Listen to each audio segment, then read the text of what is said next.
Welcome back to Football As We See It. This is Floydie the Seaside Geordie, and today we're back on the live stories. And with me today is Phil Robinson, ex-professional footballer at Blackpool, ex-semi-professional at Fleetwood Town, Bamber Bridge and AFC Fylde, and most likely the only guy ever to negotiate a contract with a club owner in a telephone box in Preston. How's it going, Phil? You all right? Hi, Floydie. Yeah. How you doing, mate? You all right? Yeah, not too bad. How's yourself? Good. Yeah, good, mate. Like I said, just back from Thailand, so just trying to recover from that at the minute. Good holiday, good break with the family. Yeah, it was good. It was, apart from, like I say, I got ill and then still having to recover from that at the minute. Just trying to get back into my own, because I was training loads before and not done hardly any training or anything. You did a little bit out there, though, didn't you? Didn't you do a bit of Thai? I did a little bit of Muay Thai, yeah. I wanted to do more, but say I wasn't well, and then you're on antibiotics, and then you got all the jet lag, and I just feel like I'm just recovering now. So okay, straight into telling your whole story about. Yeah, let's go for it. Yeah. Well, what's going on in your life now, man? Give us a little bit of a heads up. I know you do all your Iron. You're going for your Ironman, aren't you? I'm training for an Ironman. I was doing Bolton, but the Ironman in Bolton, but I've had to change that because my work schedule changed. So I'm looking at doing the one in Germany. Okay. Just outside Berlin. Nice. So later in the year. It's going to be in September. I'm pretty much ready to go now. To be honest with you, I could do the half Ironman now. Yeah. So it's basically just training now, just to get as best time I can do. And my swimming's the one I need to work on the most. I'm not very good at swimming. Do you do the open water? Do you go into the sea and stuff? I'm going to start swimming to North Peter. Mate, I'm not that confident in the sea. I'd end up in like Ireland or something. Armbands on.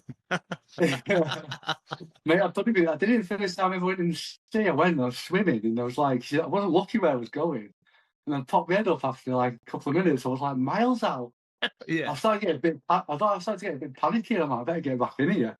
Wow. But then you're swimming back in, and it's like the current's like against you a little bit. You start getting a little bit panicky. So I went out and bought one of these buoy things where you strap it around your waist. Right, well, I don't want to see anymore. So you can't sink. Yeah, well, if you just rest on it like that, just float back. Cool, right, well, let's go back to the start. Let's rewind it. Started playing when I was I think I was 7 when I started playing for BGFF, and then I was always dead tall when I was younger, so I got stuck at the back with the centre back. Yeah, and I remember he just all running around chasing the ball, and I actually remember my first ever game was away at Kirkham. I remember it because my dad got in a scrap on the way to the match. What? When you were like 7 years old? Maybe. I was like, I don't remember what happened, but it was on the roundabout. You know where the B&Q is? The big B&Q roundabout. Yeah. So we were going over there. Next time, my dad pulls over, and this white Escort pulls over, and this guy gets out. My dad gets out. The next one, they're having a full-on fight on the roundabout. I was just crying my eyes out because I'm only 7. I'm like, oh, because I was seeing my dad in the fight. What's going on? And my mum's out of the car. She's whacking the guy and all this. What was it because of? What was it? I suppose it was just a bit of road rage. So he just cut him up or something, and your dad lost his head? Yeah. And then he's got out, and my dad's got out, and then they've just ended up fighting. And the guy's, I don't know who he won, but the guy's face was just full of claret. It was red blood all over him, yeah. Bloody hell. So, yes, that was my first experience with a football match, and I just remember playing the game, and I was still upset and in shock from this fight my dad had had. So, yeah, that was my first experience with football. I bet what made you wanted to keep playing then, I suppose you've had a few later on in the story, we'll find out, but you kind of followed in your dad's footsteps a little bit, but we'll go on. Yeah, so just playing for BGFF up until about, I think 13, and they stopped playing then. You know, like you had to play for your clubs, and at that point I'd been picked up by Blackpool. Right, so they were keeping me around. I was also playing for the town team, like at the time. Yeah. And I played for Lancashire as well. I think about year 10 at school, like you'd last couple of years, you go and play for the town team. Yeah. Well, I always remember like our town team, we had a right character, a manager called Mr. Clough. I swear to God, he must have been about 70 years old, but like, it was proper old school, he was. And like, I just always remember because his warm ups were just dead old school warm ups. And we used to have the kit back then was like, it was just this. We had like 80 shorts, like the shorts were dead The tiny. tiny, tiny ones. And we had this doing this warm up where it was called. He used to go, ah, come on. He was like had this really strong Preston accent. And he used to call me Robbie. Hey, Robbie. You were either Robbie. You were either not. Your name either ended in an L or a Y. Yeah. So I was Robbie back then. And he was like, and we used to go like, get on your haunches. And we all used to have to do this thing where you squat and like bounce up and down. And your knees and your legs would absolutely be killing you. We'd be in these little tiny shorts. Each week someone would have to bring the oranges for half time. Oh God, I remember that. Mental, innit? And also played for Lancashire. And How did that come about? How did that come about getting into? Just So you like play once with the town, you get selected, don't you? When you're like the Yeah, best. I think like you get the best kids from the schools go play for the town team, and then the best kids from the town team play for the Lancashire Right, team. okay, right. And I remember being in the same team as Leon Osman, you know, who played for Everton, Everton. yeah. He was in our Liverpool because he was from Southport, so he was Lancashire as well. Okay. And then I remember going for England trials as well. And then the best kids from Lancashire then go for trials for the England schoolboys. And Where did you go for your trials for England? Where were they at? Like, I remember. I think we played a game at like I think it was Chester or somewhere like that. It was like we had a trial game, and I remember the trial match. I had one of the best games I've ever played in my life. Yeah, and I didn't get selected. couldn't get your head And I around was it. like, yeah, I was like, I couldn't have done anything more. And so I got quite far in the trials, but never got selected. And I also went for there's a thing back then called Lillishall where all the best players in the. Yeah, read a lot about all that. Yeah, that's where all the top boys went back to Lillithorpe to get the selections. Trials as well, but never got selected for the It's an experience being able to say you played, like being there and played places like that. Yeah, Because it doesn't exist anymore, does it? I think it closed down later on, and they don't use it anymore. Well, a lot of good players have been through it, like Michael Owen. All of them, yeah, a lot of them. Yeah. So I remember reading the books, like all the youth, they were all through Lillishall.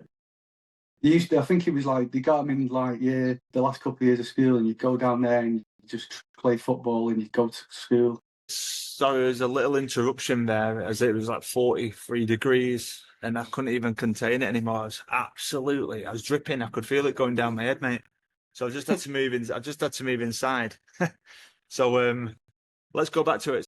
Lillishall, we went and spent a week training. I can't remember exactly where it was, but it must have been about 20, 30 lads. Just train every day, twice a day, and then they're probably just watching your attitude, what you were like as a person. And then out of those 30, they chose, I can't remember how many it was now, but they all went on to do like go to live. You go and live at Lillishall. You go to school there. You train there. Do they all make it, or is there certain ones I that don't? Because you always think like Lillishall's like it's the top point, wasn't it? When we were all younger, like you actually dreaming it as a kid, we could get to Lillishall and get through that. I don't think it's the be all and end all. Now I don't think every player who goes to Lillishall makes it as a pro, and the vice versa. Like there's a lot of top pros who didn't go to Lillishall. So it's not the be all and end all, but at the time it was, there was a lot. It's a big thing when you're there, I suppose, isn't it? Yeah. Yeah. Who were the kind of the people then when you were there? Who were there? Leon Osman, I think he went. The Man United lads, Paul Wheatcroft, he was one of them. I remember you mentioning Sorry, Franny Jeffers. Remember Franny Jeffers? Yes, I do, from Everton. Yeah, he was there. He was a big name and he had a big transfer and he kind of... I'm not sure whether Millie went to Lillishall. You know Jamie Milligan? Yeah. Well, he might have been one that went to Lillishall. He's a year older than me, but you have to ask him. Maybe he went. Because I know that Everton team that he was in, they were a very good team. They were like the best team in the area at the time. Right. Them in Blackburn as well. Blackburn had a good team as well. Remember Damien Dunn and Damien Duff? Yeah, that was a team at the time, weren't it? The youngsters. They were in my same age as me. They were in that was their youth team, and then the Everton youth team were like they had Millie, Francis, Osman, Leon Osman. He was a left back. Ball, was it? Something Yeah, Ball. Michael Ball. Yeah, And yeah. the right back as well, Tony Hibbert. He ended up having a career. Yeah, Right. they had a good team. Richard Dunn, he was in that team as well. Was he really? Richard Dunn? He's Irish, weren't he, Richard Dunn? Yeah, He ended up at Aston Villa and Man City. yeah, he had a good career. Yeah. So didn't get in at Lilleshall. You just got a letter to say you'd not made it. So you've had your England trials, you've been through Lilleshall, and you've been unfortunate not to make it, but that's not left you in a bad position. So you're 15, 16. Yeah. What are your options now? Yeah, so I was at Blackpool, and then Liverpool came in for me. I went on a trial for Liverpool, and they wanted to sign me as well, and I wanted to go. But at the time, it would have been me having to travel to Liverpool twice a week for training and games and stuff. Okay. And it was my dad and my mum was just like, "Well, there's no way we can get you there. We've got work and stuff like that." So I take it that's down at Melwood. It was down at Melbourne. Yeah. Wow. Did you go to any of the session training then to be offered it? Did you have to go down there? Yeah, I went down there and had a trial down at Melwood. I think it was like 2 days or something like that. And they offered me a contract at the end of the trial. So you must have impressed there. Yeah. And but I remember playing centre mid. I played centre mid in that trial game, Right. and did well. And and then so at the time Neil Bailey, the youth coach, he came to my house and he like sat me down and was like saying, "Look, we want you to stay. We think very highly of you." And my dad's words were, "You're best being a big fish in a small pond than a small fish in a big pond." So I got blagged to stay, but I always regret that looking back, and I always let my dad know about it as well. But what when you regret it, do you regret it just because of that opportunity, or because it went? What I'm saying is, it didn't go wrong, but No, your career didn't work. So do you think it would have? What's your reasoning behind that? Because I feel like if I'd shown potential at Liverpool like I did at Blackpool, and I would have got treated better, as in like I wouldn't have got released as quick. I would have had more time to develop. I would have had to got away from the hometown. Like I would have been away from isolated. All I would have been doing was training and playing football. So you would have been you single-minded. Like, your vision would have been more focused. Yeah, I get it. I feel like if you leave Liverpool, you've got nowhere else. You've got more options when you leave. Whereas with Blackpool, once you get released from Blackpool, you've got really nowhere else to go. Really, not as many options anyway. As in, I get what you're saying, but do you mean more as in because Liverpool are at the top league? Like, if you're leaving Liverpool, you're only falling.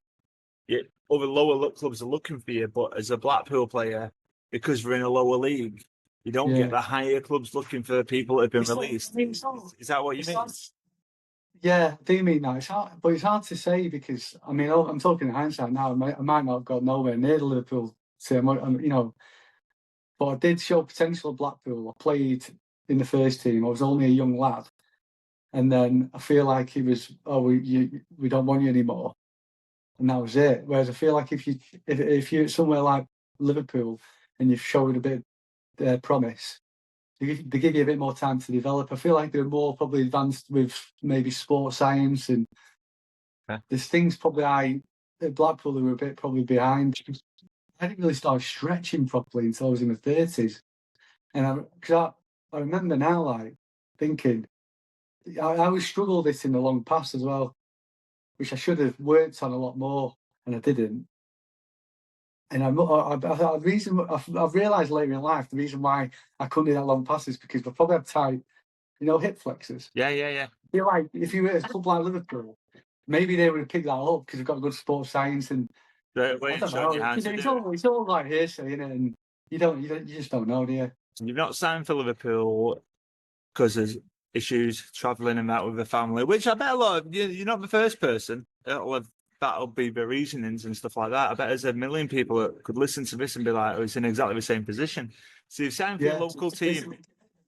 Definitely, you signed for your local team. I'd be promising you. You signed a YTS, so it's a 2-year YTS, yeah. Yeah, so you go and do your 2-year YTS. So you basically just act. You you're working as a professional footballer, but you get to do all the jobs as well. You have to do all the jobs. So cleaning the boots, cleaning the changing rooms.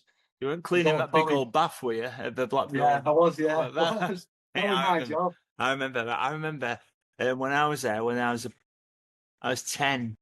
I must have been 10, 11. I was there.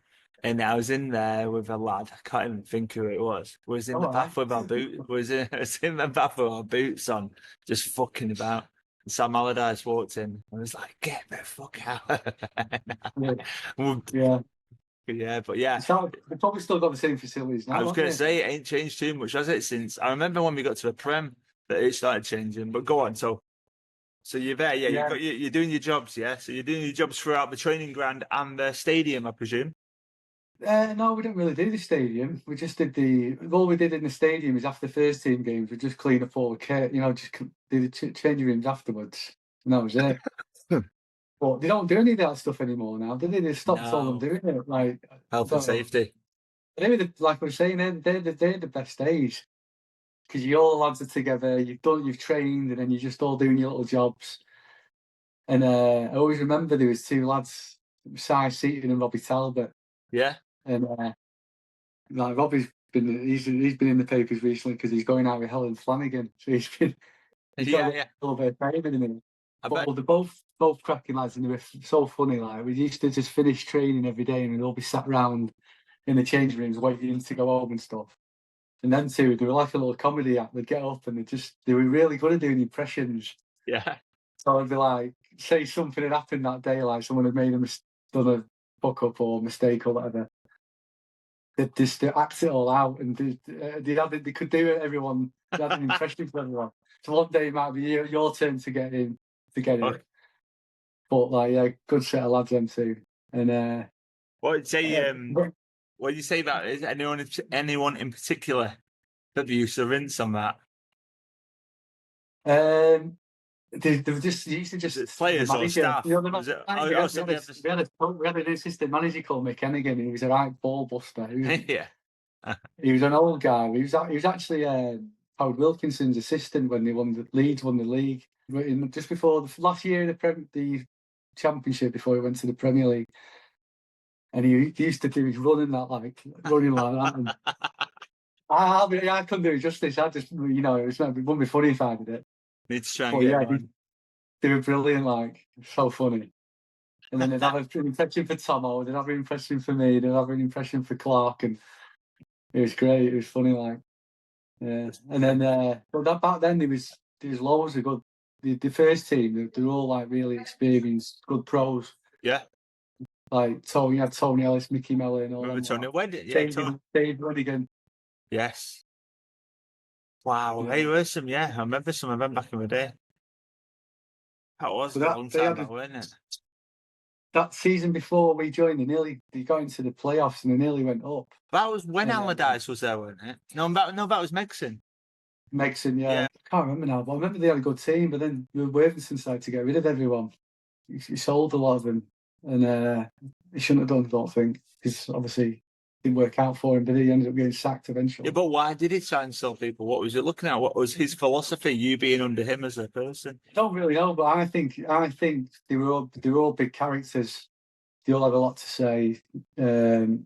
Experienced pros, and I think Worthington probably wanted to have his own players who he could sort of like command. You know what I mean? Was football changing then at that time? So there, we're looking at what years we're looking at now. We're looking at 98, 97, 98, 99. So is football changing then? Do you reckon? Like, obviously it's a million miles now from what it was then, but we're starting to get managers through trying to bring, because when you say the old pros, we all know what the old pros were like, don't we?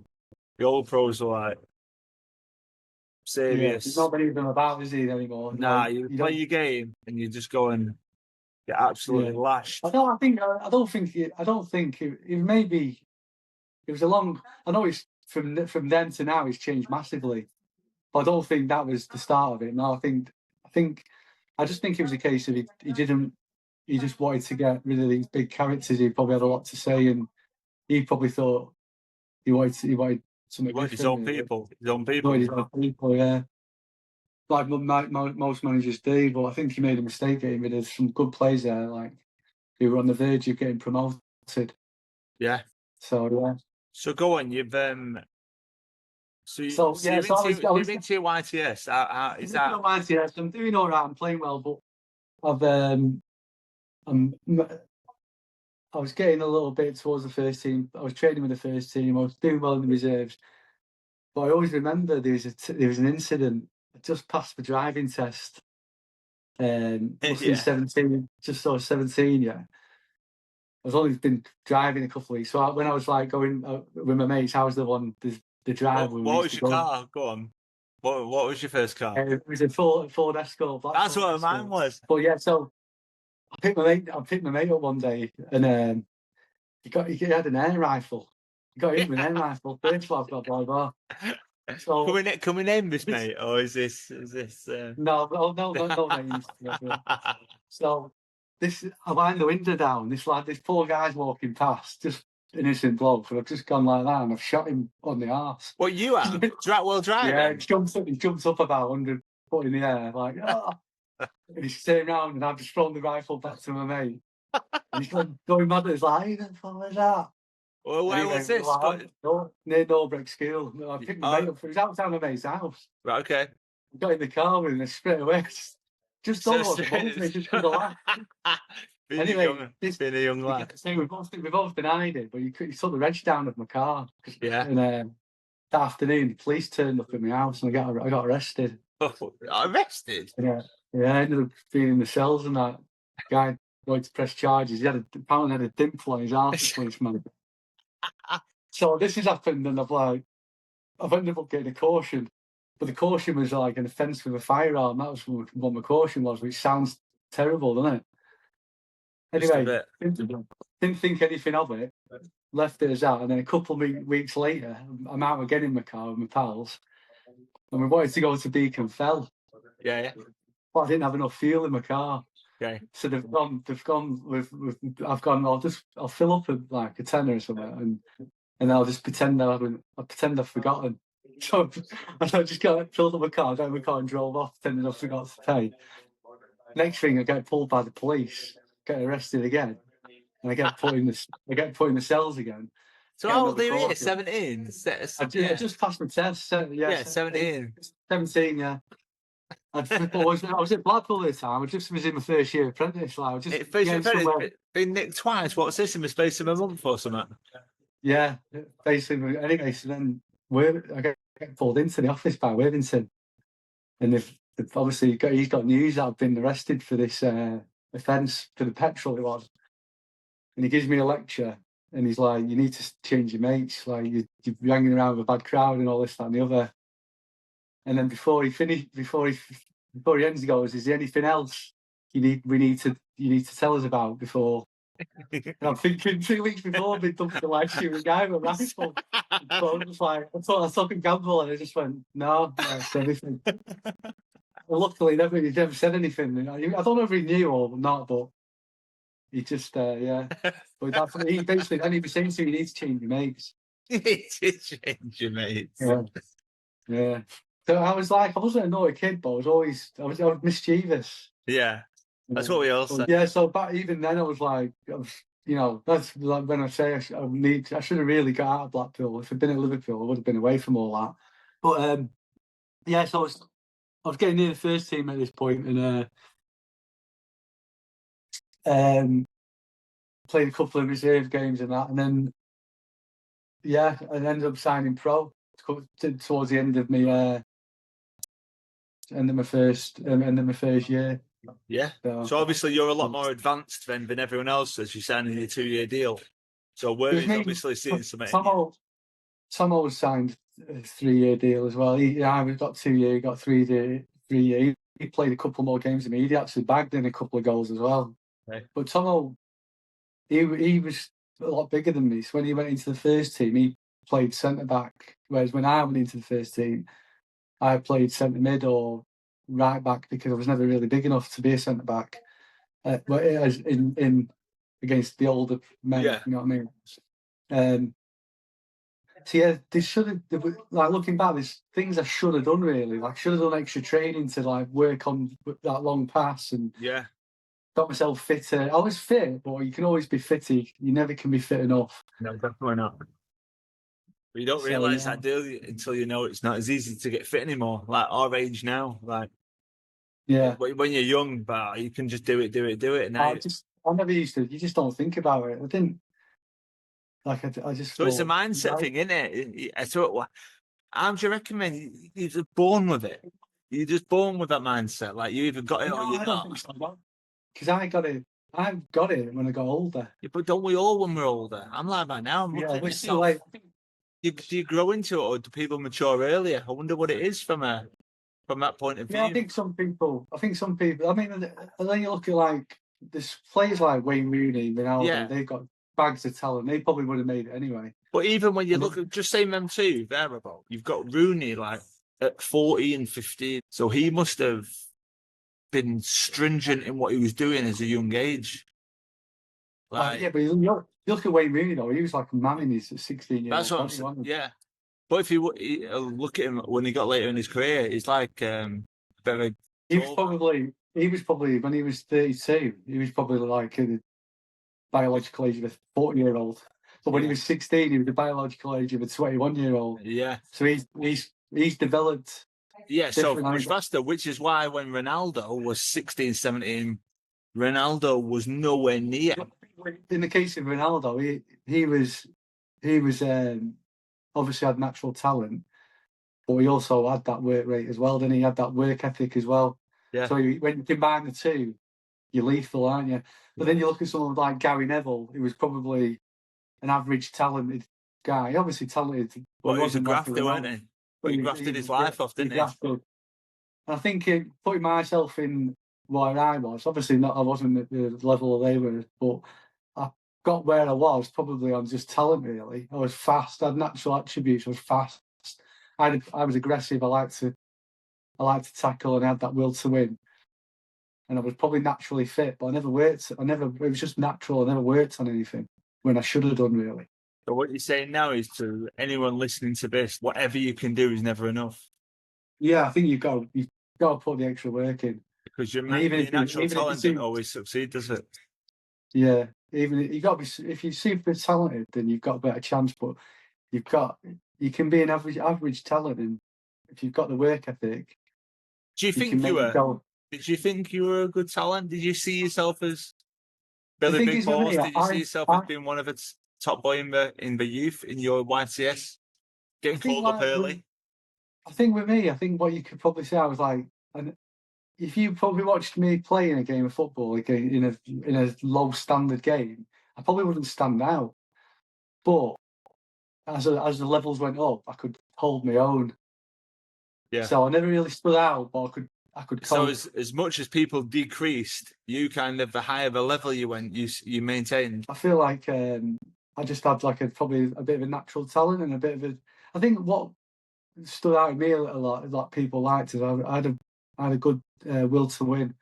Yeah. Like I was aggressive and I liked to tackle, and I got that stood me in good stead. But also got me in a bit of trouble as well because I had quite a few sending offs. So And going on to that, you've got so you've been taken on now after your first year. So and I've signed pro probably about 9 months into that contract. And I might have come on a sub a couple of times for the first team. Was that under Megson or Worthington that you signed your pro? This under Worthington. So was that under a decision of him then, do you reckon? Did he see that in you to get you pro quick? Or is that like Worthington really liked me. He used to think I was going to be the next England right back. Yeah? That's what he used to say to me, yeah. Yeah, actually. Yeah. He was just bigging me up though, but that's what he used to say to me. And but I remember my first ever time I came on as a sub for the first team away at Tranmere. Yeah. I got sent off, 2 yellow cards. So I came on as a sub, got booked in the first half, and I got booked in the second half and got sent off. That was my first ever game, my debut, coming on as a sub. What's the feeling from you, and what's the feeling back from the team? It was a bit like you're buzzing because you've finally got a start, but you're also like, oh God, I've been sent off. Like, you know, you gutted for that. What did But Worthy say? I can't remember. And it was just like, you need to. I think what it was as well, because your adrenaline's going, and you're trying to. You're Yeah. going in for every tackle. You're going. My second Control yellow yourself card. a bit better. I went in for a header, and missed it, and like basically put the guy in row 6, in row Z, like we call it. And Wiped him clean out. yeah, but I was too keen. I just wanted to win every ball and every tackle, so I ended up getting booked twice. But then the best one yet, it gets worse for me, is a couple of weeks later, same thing happened again. I came on a sub again and got sent off again. What? Against Bristol City. Where was this at? Away? Away at Bristol City, the lad got injured. I came on again, and I was only on for a couple of minutes. So what you've done then? You've done a 3-match ban from your first one, and No, I've not done it. Have I done a ban? I can't remember now. Maybe it was after the ban. yeah, You only get one game ban though, don't you, for 2 yellow cards? I didn't know if it changed back And then. it was the League Cup. It was the League Cup as well, so it might have been not gone through to the league anyway. So go on, what's happened here? Is this a straight red or 2 yellows again? What have you done? This is a straight red. So I've got. So this is your second debut. Is this your full debut then? No, this is a come on and sub come again. on Yeah. And so the lad's got in behind me, and I've given his shirt a tug. He's not gone down. I've tugged his shirt, but he's carried on going through. He's shot and he's missed. The referee's pulled it back and sent me off, which I think's a bit harsh. Who was the ref? Do you remember this ref? I can't remember. So I remember like he was splattered all over the back of the Gazette. You know, I was like, oh, that's what I was known for. Robinson sees red. That's what I was known for. Instead of like actually playing football, it was like getting sent off. Got 2 games out of 2 games. Fucking hell. Yeah, I know. So how do you recover? How do you recover from that? You're thinking in your head, well, obviously I'm getting trusted to play. I'm getting somewhere, and it will. I'm not going to get sent. I'm not going to keep getting sent off forever. Do you feel you were hard done by, or was it deserved reds? I feel like I feel like the first one I got sent off because I was probably over keen going into tackles that I shouldn't have been going in for, because you first game your adrenaline's up. The second one, I thought it was harsh sending off. Yeah, I give him a tug on the shirt, like a little tug, but he's gone through anyway. Another shot and missed, but like the manager was like, the reason why you tugged him is because you got him behind you. You give it one, and then he's bumped off and spun him behind me. Yeah. So it wasn't like violent conduct or anything like that. So stopping a goal scoring opportunity. Yeah, that's what it was. Yeah, but then come the end of the season, I remember I was playing in a reserve game against Stockport County. Yeah, and we were getting beat. We were getting hammered, I think. What is this then? Is this later on in the? This is the end. This is like the end of my first year. So you've just been coming on and off with the in the first team for your first year. Yeah, I've come on a couple of times and so been sent off twice. I've not really established. I've not played my debut or anything like that yet. And then comes the end of the season, and I've ended up getting sent off in a reserve game for headbutting a lad. Like, he just got up in my face, and I just put my nut on him like that. Who's this against? We were getting beat. I was angry. This against Stockport County, and he was against Wilbraham. He had a good career actually, and I was up against him. Aaron Wilbraham. Yeah, I remember he had a decent stint at MK Dons later in his career. But so for me as a player, when I was a centre back, and it was probably one of the reasons why I was a good player, I had to get angry. Like, I had to be in an argument with the striker. It was like a battle, me against you. Riled yourself up a bit. I'm having this. Sometimes he's taking it a bit too far, and we were having this battle, and he's got up and he's put his face in me, and I've ended up putting a nut on him. And he's gone down like a sack of shit and made the most of it. And I've ended up getting sent off. And this was the last game of the season. So anyway, comes pre-season, I've been playing a few games for the first team, in the warm-up games for the season. And Worthington's called me into the dressing room, like, to talk about the game on Saturday, our first league game. The first game of the season. So he's like, right, you're going to be playing right back. You're going through all the tactics with me. And I'm thinking, have I not got a 4-game ban for the sending off? Anyway, he's finished what he's saying, and I've gone, am I not banned for this weekend? And he's just gone ballistic. He's totally forgotten about it. And he's gone, that was your fucking chance to get in the team. This is what you've done now. So that wasn't a great start. So yeah. Banned for the first 4 games of the season. How'd you pull yourself back into contention?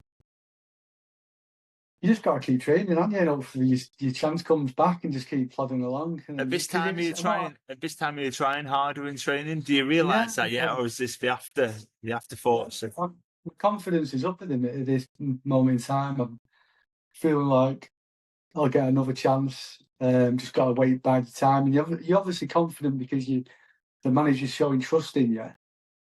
And it must have been a big up for you knowing it pulled you into that dressing room, like, Phil. Oh, yeah. We want you first game of the season. Yeah.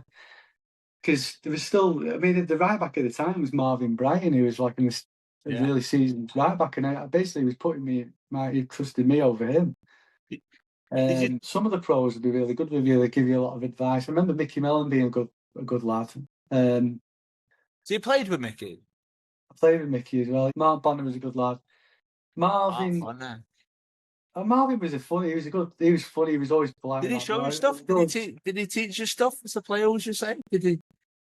Really, no, not nothing I can remember significantly. Yeah,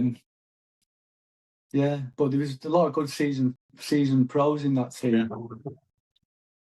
Yeah. Some funny stories actually as well. Like thinking back, there's a lad called Gary Brabbin. Yeah, and he was built like a door. I think he was a doorman actually around Liverpool at one point. But he could move on. He was a good footballer. Anyway, the team photo that year at the beginning of the season, we'd all, the normal team photo. And what he'd done, he got a condom, opened it up, and he put it on Marvin Bryan's shoulder. Marvin didn't know at all. He's got this Johnny like hanging over his shoulder here. And so when all the team photos comes out, like there's this Johnny hanging down. He's on every single photo.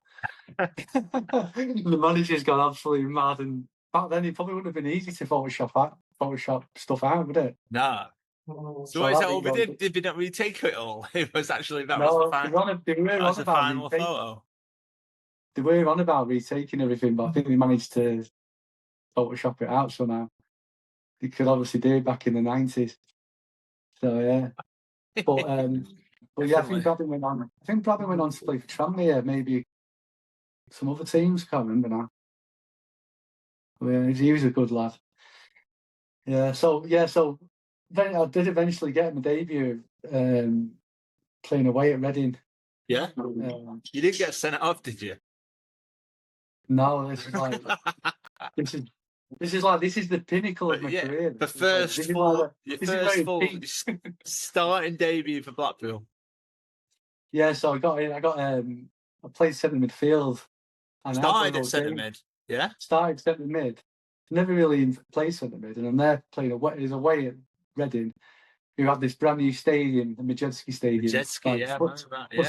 Must be a 20,000 seater stadium. That's a good thing, playing at a place like that.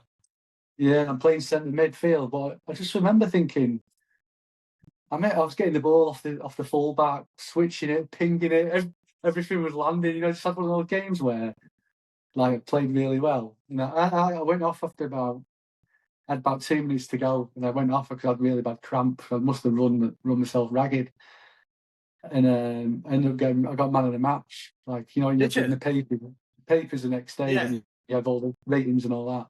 I was man of the match in that game. 9.7 Phil Robinson. We only drew the game 1-1, but I had a good game. Yeah. So that was like the pinnacle, and then the week after we were playing Fulham, and I played again. Who was at Fulham at the time? Fulham who was managing them? Because when Keegan was manager, when they basically had all the money, and they basically had the ex-Newcastle team. Striker up front called Jeff Horsfield, who was really good. He was bagging for front. Yes. Jeff Horsfield, that's a blast from the past. I remember I was at the game at Bloomfield Road. Don't tell me you were playing him out. Yeah, I played in that game. And my job was to mark Paul Bracewell. He's ex-Newcastle player, wasn't he? Yeah.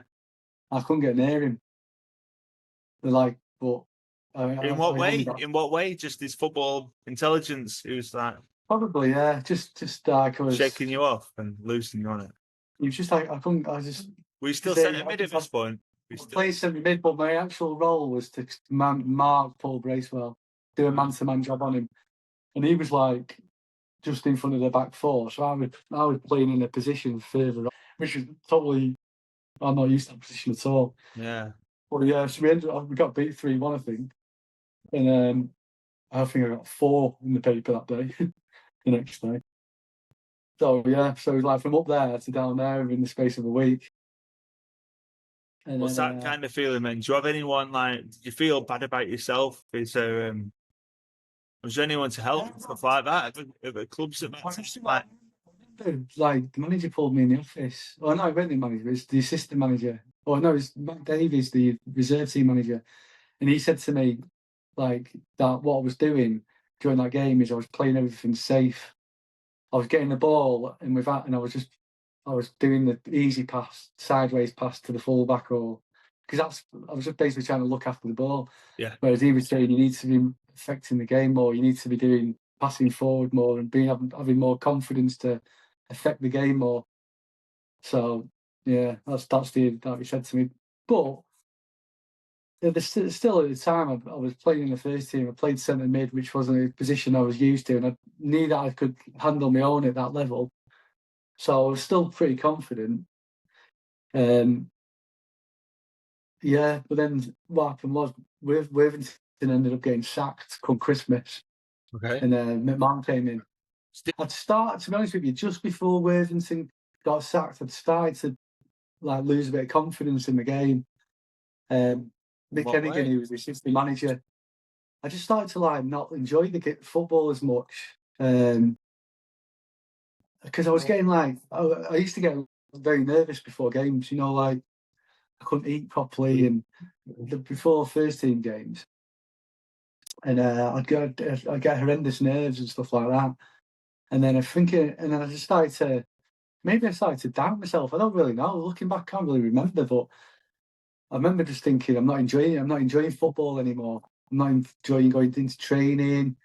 And then Worthington got sacked. Is there any reasons why you think that? Why you think that happened? Changing personnel? I can't really just put my finger on it. I think I just went from, I don't know, when I was in the youth team and I was like playing in the first team, I didn't feel as much pressure. I felt like I was sort of you know, it was a bonus what I was doing. But then all of a sudden when I was part of the first team group and I was basically a pro, it sort of changed then. Too And then serious? I didn't. Yeah, this is it's real life now. Do you know what I mean? There's a numerous things. I think at the time when I got released, I was probably a bit like not asked. I wasn't bothered. I never had an agent either, which I probably should have had an agent. I did have an agent, but he was useless. Who's this? Go on. He was called Vince O'Keefe. All the pros nicknamed him Vince O'Keefe.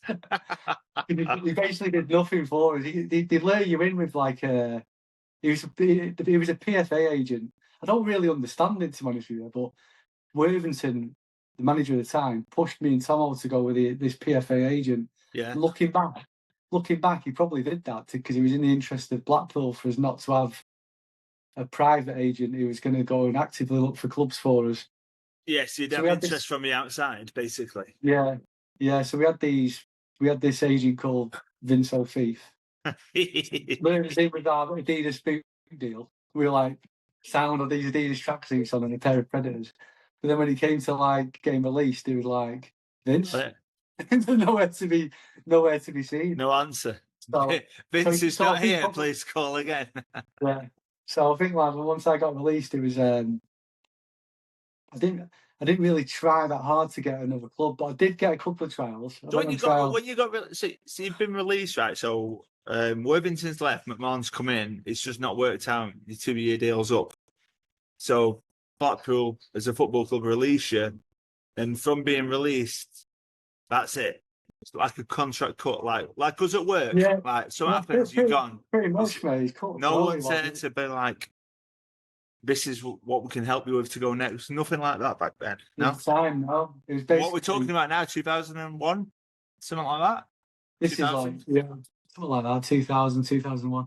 So basically, what happened is I'm training. I actually started to train a little bit better when my man came back in. I was doing really well in training, and in terms of like the training with the lads, I felt like I was holding my own, doing well, but I wasn't getting selected. I wasn't even getting selected for reserve team games in the end. Okay. So I've gone in to see him probably with a few weeks left of the season, and I've said to him like, "What's your plans with me? Like, what do you see?" And he just said to me, "I don't see you doing extra training. I don't see you wanting it enough." So he says, "Oh, you can start looking for another club." So I was like, "Right, fair enough." What's that feeling, man? So you're 19 years old and 18, Yeah, 19. a bit like shit. Well, what do we do now? So Is that like your dream to be a footballer? You've been told we don't want you anymore. well, it's weird because this is where I didn't feel like I never really felt like I had that drive in me, which I should have done. Like I said, I got to where I was probably on pure talent without the drive to be better and do that extra work. So I can't really have any complaints in that department. I can have regrets because I wish if I'd had my head now on them shoulders then, I would have been doing the extra training. I would have been doing everything. You got released and you didn't feel bad about it. You didn't I feel think I bad. probably felt bad. I probably felt like, right, I need to, what am I going to do now? I believed that I was good enough because I know that I was good enough because I played in games in the first team and held my own and played well. So I knew that I was probably good enough to do it. But I also knew I probably wasn't, I probably hadn't done enough as in like extra training. Like looking back now, at the time, I probably didn't think I'd finished training and just want to go home to my pals and stuff. Yeah, you're at that age, aren't you? You're not even 20 years old yet. And like you said, the scenario could have been swapped if you were in Liverpool. If you would have gone there because you wouldn't have had your mates. I just wasn't mentally ready to put that extra work in. Do you think that's what happens with 90% of young lads nowadays? Yeah, 100%. I think you see lads. I remember you see it like when to Lilleshall, like Paul Wheatcroft and who were at United. You look at them and you used to think he's brilliant. He's going to 100%. He's going to be a pro in the Prem. And then a couple of years later, you don't even hear they've gone. You don't hear of them. And then the opposite is true, where lads who are just average players have ended up having careers because they put the work in. So you definitely need that work ethic when you're younger. And it's probably something I never had. You became, I suppose, I might have been a little bit complacent, I suppose. You didn't get where you were till 13, 14, 15, did you? Like now, complacency has a massive thing because so many teams are fighting to get, oh, we want to get the youngest players. Like There is that thing, isn't there, where they say people who've had to like work for stuff and they've had a bit of hardship and stuff like that. They're the ones that like, not just in football, they're the ones in that life. they're the ones that can excel and become because they get that work ethic. They come from nothing and they've been told they're not going to be any good. And then you end up working extra hard to prove a point or something like that. But I suppose also as well, you need to have that resilience where once you do get a knock back, like looking back, I don't think I was too laid back. I was just like, oh, whatever, not bothered. What that was my attitude. I'll go on I went on a couple of trials and I actually went on trial at Bolton and my trial game was against Man United. So I've left Blackpool now. I've been released from Blackpool. I've got a trial for Bolton Wanderers. I was like, oh, great. Do a Premiership back in the day. How did that come about? Yeah, so didn't have a proper agent. So, but a guy who I used to know called what was his name? Fred O'Donoghue. Okay. He was a scout. He was a lad. He was an old fella who knew me from when I was a kid, and he was a scout with Bolton Wanderers, and he got me a trial for Bolton, and yeah, so I went down. The trial game was against Man United, and I was right back. I'd not played for a few weeks, so I was out. Probably wasn't match fit. It was like the end of the season, so I've done this trial game. And I'm marking. I was playing right back, and I was marking Jonathan Greenwood. Remember they played for Man United with the curly hair. Jonathan Greening, Greening. He had a great career. He did well. Yeah, he did. So I was always up against him, and obviously not being fit. So after the game, they told me they're looking for an international standard right back. So I didn't get. Yeah, but where he told you were going to be England right back? So what's going on there? Well, that was the days when I was like, I remember, when you're confident, you're getting the ball the right back, you're going inside and you're doing your flicks and everything's coming off for you. But when you're confident, that's that game. I remember playing against Wrexham. I did this little flick, come inside and did a little flick down the overlapping. Yeah. I think it was Clark overlapping. And after the game, Worthington's like, "Oh, you're going to be the next England fullback." But yeah, that was when I was confident. But against United, I was like unfit, probably confidence low. And Marky Jonathan Greening, who's a good player, and yeah, so they just said to me like, we were looking for an international standard right, but they were Premier League at the time, so that wasn't me, obviously.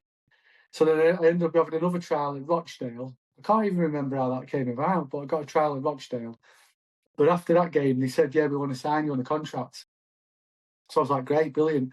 So I went away for the summer, had a good summer, Magaluf for something with the lads or whatever, thinking I've got a contract. And then 2 weeks before I'm about to report to training, I get a phone call and them saying, "Sorry, our hands have been tied and we can't offer you anything anymore." So I'm like, "Fuck's sake." So I've got going into pre-season, I've not got a club at all. So I've ended up getting going training with Chester. I'm down in Chester, I'm training with them. And but I'm not getting paid. I'm just travelling up and down the motorway every day, spending fortunes on fuel. What made you accept something like that? I think Chester was still in a football league team. Yeah. They were like Division 2 or something like that. So I was just like going with the flow, like whatever. were you expecting still to be a professional footballer? Were you expecting still that your career is going to self-make itself? Or were you just didn't know? I was just doing all I knew because all I'd known from like leaving school was playing football. Okay. So I was just like, just doing what I knew. And I suppose there'd be a lot of different people would get bad mental health from that because if you really, really wanted something and all of a sudden it's been taken away from you, that would affect people's mental health. But me back at the time, it didn't really affect me mentally. I was just cracking on, really, not really thinking about it. But looking back now, I wish I'd done a lot more. Gone on more trials and maybe got myself an agent and all that. Could you have got to more trials? What more could you have done back then, Rob? Well, I could have made a lot more phone calls. And was that how it was back in the day? Would you have sent? Well, your agent would be. But we've done the pod with Ryan Zico Black, and he was sending letters out to Plymouth and all various and. I didn't do anything like that. I didn't do any of that. Would you have known to do different? Like nowadays. I would probably advise really. I mean, like I say, I had Vince O'Keefe who did nothing for me really as a PFA agent, and then I didn't have an agent to do that who would normally be getting you all these trials at different clubs. I never had any of that, so I was just a bit naive to it all, I suppose. And looking back now, you don't have a clue, do you? So I was training down with Chester, and then I got a phone call off Bamber Bridge, who were a semi-pro team. Close to us, weren't we? Blackpool. Yeah, and he just said to me, "Look, do you want to come down, play for us?" I think they offered me a couple hundred quid a week, and then I could go. And he was like training 2 nights a week and a game on a Saturday. So I was able to I'll do that, and I'll go to college. I was at Preston College doing that, and then I was training at Bamber Bridge. Right, okay. But my idea was I'll go play for Bamber Bridge, put myself back in the shop window, and maybe get back into the Football League in a year or two. But me, like I was saying before, I was one of those players who probably never really stood out, especially as a defender as well. Yeah. But in that sort of league, if you want to get noticed, it's usually the forwards that get noticed. Like Vardy, for example, was at Bradford Park Steels, which is probably the equivalent of like a Bamber Bridge, but in Sheffield. and he ended up bagging loads of goals and getting a move to Fleetwood and what have you. So Halifax you can and Fleetwood, he went. Yeah. yeah, Halifax was then Fleetwood. So you can do it that way. But as a defender, it's a lot harder because, especially, I don't really stand out. I'm just a 7 out of 10 every week sort of person. So I'd done 2 years anyway at Bamber Bridge, and then I was like, I ended up going joining the Royal Marines for a while. I was like, well, fuck this, I'm going to go because I always had an interest in the military, so I went and joined the Marines for did 6 months in the Marines. So I did 6 months, and well, just short 6 months, but then I was like, what am I doing? This isn't for me. And at the time, I had a cousin who was in New Zealand. Yeah. And she was getting married, and she was saying to me, "You should come over here and do a bit of travelling and come, and all this that, and the other." So I was like, "Fuck this and leave. Why am I doing this in the Marines when I could be doing that?" So I left the Marines and I went travelling to New Zealand. I mean, my good mate Cluffy. Buffy, yeah, We got a around the world ticket. Paid like 1,200 quid. It got us like 5 stops around the world, and the plan was to go to my cousin's wedding who lives in New Zealand. And Yeah. that was the plan. Our first stop was 10 days in Thailand. So we get to Thailand and we're like, lands in Bangkok, and we're like, we didn't know what the fuck we were doing. We're just in this massive So city. how old are you now then? About 23? 23 now, yeah. Yeah. So in this big city, Bangkok, and we don't have a clue what we do. We booked 10 days there, and then we're going to go on to New Zealand. Well, I can't do 10 days in this city. What were we supposed to do? Anyway, so we just went to an Irish bar because, you go straight to an Irish bar, don't you? Yeah, everywhere you are, mate. Western friendly face in an Irish bar. Yeah, definitely. So we get chatting to these Americans, and we're like, "What is it to do? What should we do around here?" And they give us a list of these islands: Koh Samui, Koh Phangan. You need to go to all these islands. So the next day we go to the customer, tourist information, and we end up getting this bus to Koh Samui. It was a horrendous bus journey. Took us about 20 hours all through the back arse end of Thailand. Sweating our heads off, 40 degrees. Like, what are we doing?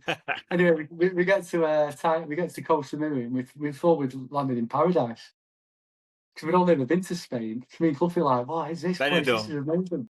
From Blackpool, where you go, Benidorm, and that's it. Yeah. So we were in Thailand, and we were like, this is mint. And so we ended up staying for like 6 weeks. Missed my cousin's wedding and everything. You went out with Cluffy to go to a wedding, and ended up not even going to a wedding, just staying in Thailand. Yeah.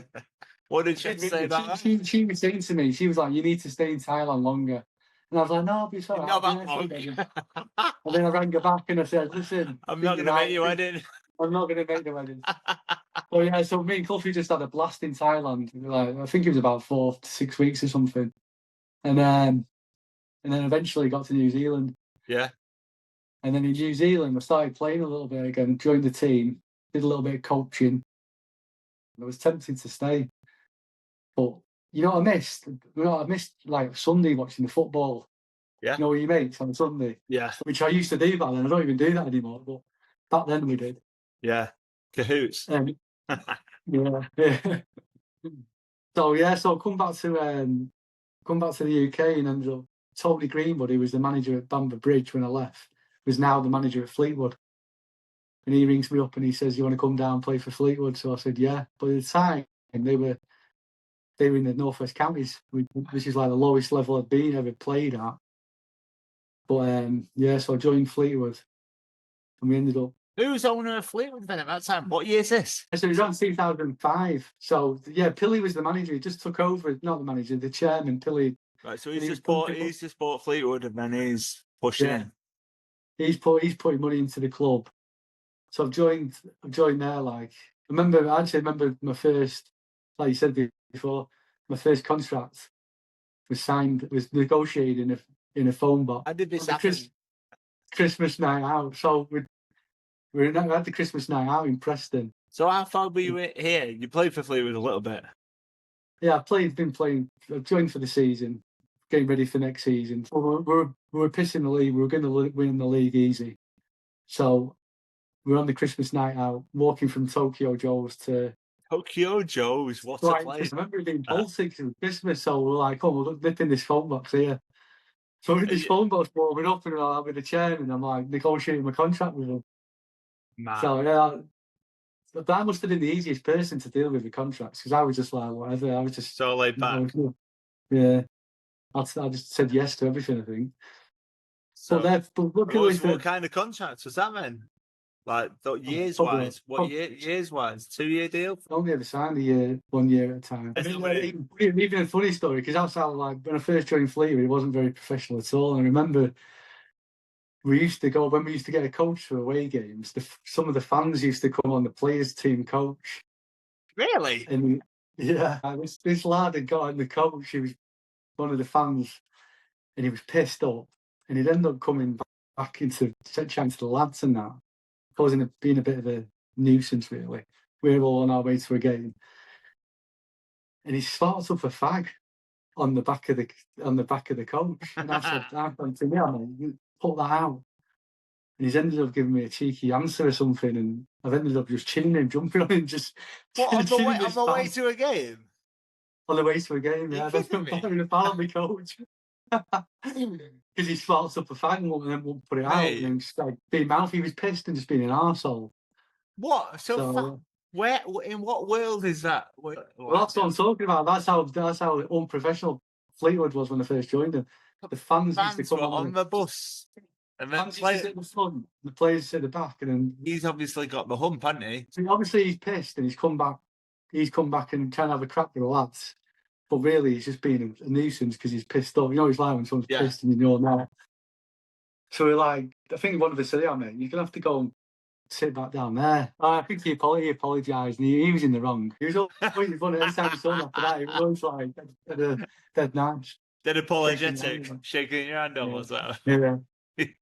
Funny, Fleetwood's rolling at the minute. I think we're there 5 years, and we won the league pretty much every season. Every season. And I left. So what happened was, because it was a pre-season. The season finished. I was in pre-season, and we went and played a five-a-side game at Vida. You know, just to keep myself fit. And I've gone in for a tackle. What year is this then? About 2008? 2008, 2009, something like that. Going in for a tackle with a lad, and I've done all my knee bad. Like, so I've ended up missing the first 10 games of the season. And in those 10 games, we had a bad start, and Tony Greenwood got sacked. Okay. Mickey Mellon comes in, so he's a new manager. So then you've got previous with Mickey anyway at this time, haven't you? From Blackpool. Yeah, Mickey knew me from Blackpool, and I like Mickey. He's a good lad. Even when I see him now, he's always got time for me. And so I've come back and I've trying to get my spot back in the team, and Mickey was like, he was trying to get his own stamp on it. He was bringing players in, and I was playing some games. I was out of the team the next game. What age are you at this point, Robert? I'm about 29, something like that. I was like, I'd gone from being like this, one of the first names on the team sheet, you know, winning leagues, to missing the first 10 games. I've not been able to establish my spot back into the team, which was a bit annoying. And it was also a bit of a revolving door at the time. There's like players coming in and players going out. There's no transfer windows back there, and then you can bring anyone in from any time. So players were getting signed and or even players were coming in on trial. And so in the end, like, I got an offer to go on loan back to Bamber Bridge. And I just wanted because you weren't getting enough first team football. I wasn't playing enough, and I was at the age where I just wanted to enjoy my football. Fleetwood they were turning to more professional. Like they were going full time, and lads would have been going on to full time contracts. So I was in a position where I didn't really need to do that. I was working as a Sparky, playing semi-pro. Was probably on better money than what I would be if I was to go full time. Yeah. So for me to go on a full time contract wouldn't make sense, especially if you weren't playing every game. But Mickey actually said to me, like, he goes, "I want you in what I want to build my squad around, like not to build the squad around me, but I want players like you in my squad. Yeah, you can rely on me. I can rely on me. But I wanted to be like playing every week. I just wanted to player. I didn't Play want to be a football. squad player. So I just ended up going back to Bamber Bridge, and I only had like another season or something, and that was me really. I just ended up getting a job offshore, and obviously once you start working offshore, you can't commit to football. So Oh yeah. that was it really. But I did have a year before I went offshore. I did have a year with AFC Fylde. We won the league with them, but again that was like I never really felt like I got. I played most games then, but I didn't particularly enjoy it because I think when I joined Fylde as well, they had like it was quite a close knit team. They'd won a few leagues. I'd come in as a bit like An outsider. an outsider.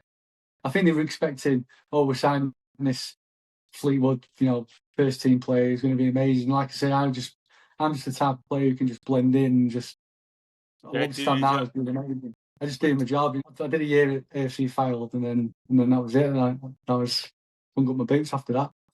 Yeah. But I have seen that. I have played a little bit of football since because We've got to know I'm this is on going. my notes. This is where I start coming into. Well, no, there's that as well. There's actually Go on. Go on. things. Go on, you say- Where did you finish Well, from it? I started playing football again when I was in my late 30s for the army. I joined the Army Reserves when I was in the late 30s. Right, so you played the reserves before that. No, yeah, I was just having a midlife crisis then. When I I joined was the going to Army say Reserves. I'd say if you played and got beat against me, and then you're coming back Oh, into football, no, you've got to be having a midlife crisis. yeah, So when I played against you, I must have been like 32 or something like that. Was I like I was just when Sped's on the phone, Robbo, we need you to come and play for good. I was like, mate, do we have to? Come on. and then And, so who did you play for then? Because I remember who I you might be played? Northern Care, was Northern it? Care. The Knowles team.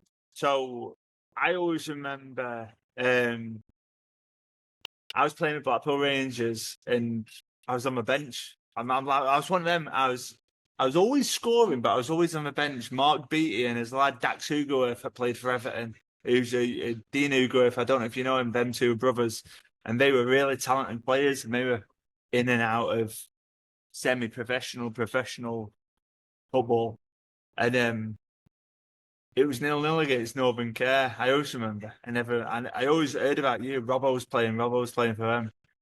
And I never knew you. I just remember coming off the bench. It was 0-0 after about 60 minutes. And we've just been doing this for an hour and a bit, and I've never had anything. I played Sunday League football. I work clean off how good I am, of instinct. I'm not a player that's been trained into playing how I play. And I just remember getting the ball about 20 yards out. Nutmegging you, taking it round you twice and then putting it in the bottom corner. Come on now you're fully still. Only kidding. No, I just remember getting the ball on the edge. I remember getting the ball just at the edge of the area, slotting the bottom corner, 2-0, and everyone's like, oh, we never thought we were going to win. I can only dream of sitting in a position now and being able to tell a story about a career like you're doing this minute.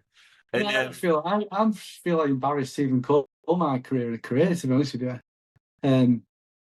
I do feel I try not to have regrets because you don't try not to regret anything, but kind of learn lessons and what I would say to anyone who's in the position that I was in, like as a potential footballer, you've got to put in the work rate. You've got to really want it, and you've got more than anything, I suppose. More than anything. And even that might not be enough because you've got to be lucky as well. Because you've got to have a manager who rates you, who wants to play you. You might have a manager who doesn't like you and doesn't play you. Because I feel like once you've got a few games under your belt, and even if you get one manager who rates you and gives you a couple of games, looks good on your CV, then that takes you on to the next. Players have made careers just from one manager liking them and getting a few games and just holding that on the CV and just having a career from it. But you need to want it and you need to put that extra training in. And looking back at that particular moment in time, I didn't have the dedication to do it. I probably, if I was 25, if I had my 25-year-old head on my 17-year-old shoulders, I would have reckon I would have given myself a better chance. Fleetwood, I enjoyed the bigger the crowd, the better. I thrived off playing in front Why of is the crowd. that? Why is that? Do you think? I think it's Just confidence. age? And, yeah, you just become Confidence? Do you think it's confidence knowing that a lot of the players experience. were a lot of players younger than you at that time? Do you feel the Probably alpha? similar age. who's I good? don't know, you just develop, don't you? Like anything, you become more confident. You physically become stronger, and you can cope with the physical demands and stuff like that. Do you think that's where we're at with being a footballer? You have to be completely like sold into the game, full on. Yeah, I think that especially Or it's just these not going days, to 'cause work. I feel like these days, like you can be 100%. You need to be fit. You need to be able to run. So you need to be able to do that extra fitness. You can't really go out and be like drinking, and especially as a young lad when you're trying to make it, you've basically just got to give yourself the best opportunity to make it. And that's my advice I'd give anyone who's got a chance to be a footballer. Finishing it off. What would you how would you evaluate your career in a few sentences? Well, I'm obviously proud that I've actually played in the football league, because even now when I look at like go and watch Mali and watch all the young kids playing, I think to myself, I must have been pretty good to have gone all the way up to actually play. There's not many people who can say they've played in the football league and played in FA Cups and stuff like that. Oh, so I'm immensely proud of that, and I'm immensely proud that I've gone to Fleetwood and had a really good non-league career and won leagues all the way up to the conference. So I'm obviously proud of that, but I also do feel like I could have done more and I didn't, and I've got a bit of regret in that. And the only hope that we have in my afterlife, that I come back with the knowledge that I've got now and do what I should have done. But you don't have regrets, do you? You just learn lessons, don't you? yeah, definitely. That's it. Like you Don't said, get yourself a insult thief. you selfie. But you hit the nail on the head then, mate. There's 1,000,001 people in this life, me included, who would never have the opportunities because I didn't advance quick enough. I think I advanced later on, but I didn't advance enough to be in the position you ever got yourself in. And you're a professional footballer, and no one's taking that away from you. You're a professional footballer, and you played at a high standard for a long time. Yeah, well, there is that, yeah. And then you've done the point in between all that of getting a professional under your belt, and then a good career for you and your family. Yeah. So a lot of people go a lot worse off. Obviously, there's triggers with different people, how we've said, momentum and carrying on training more than you should have, go higher. But I'd like to say, Phil Robinson, you've had a good career and you've not done too bad, have you? Apart from not keeping a clean sheet against me, centre half. Apart from the Northern Care career, I often forget that. I've actually erased that from my memory. It's only you who can remember You it. can erase it as long as I remember it, mate. I'm just glad Honestly. it's not on camera. As long as there's nowhere for you to physically see. The Floyd of the Seaside Jordan. That's it from me. You'll keep reminding me. All right, mate. Mate, honestly, yeah. No, brilliant. I appreciate that. Appreciate the story, and I hope all goes well. Okay? Thanks very much. Cheers, Robert. Catch you in a bit.